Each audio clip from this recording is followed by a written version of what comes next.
can't hit. Okay, next, Rule 24, which is obstructions. All right?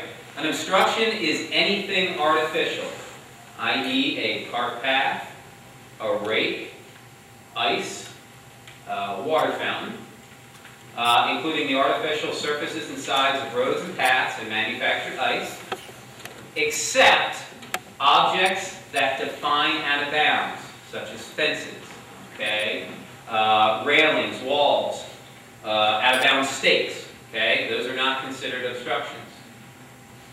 Except any part of an immovable artificial object that is out of bounds. This is a very famous picture. This is Cypress Point out in California. As you can see, there is a sign that straddles an out of bounds fence. The part on the right side, even though it is, an artificial object, all right, is not considered, or it's considered out of bounds, even though the other side is considered an obstruction. Okay? And any construction declared by the committee to be an integral part of the golf course. And I think the most famous picture is down in the bottom left there. That's the Roselle at St. Andrews. All right, if any of you have ever played there or seen it, there is a road just to the right of the green. And the Royal and Ancient Club at St. Andrews has declared that to be an integral part of the golf course, which means you cannot take relief from that path. All right, you have to play off of it. All right, which is always fun.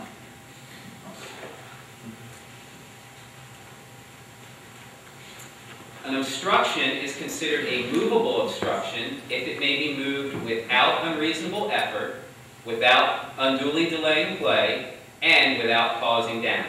All right, like this hose here. Otherwise, if any of those three things don't apply, it's considered an immovable obstruction. We're not going to be able to move that that drain there. The committee may make a local rule declaring a movable obstruction to be an immovable obstruction. So now what we want to talk about is what we need to do as far as taking relief from a movable obstruction. If the ball does not lie in or on the obstruction may be moved, i.e. a movable obstruction. So we've got this water bottle here, the ball is lying up against it. We can go ahead and move that water bottle. That's an artificial object, all right?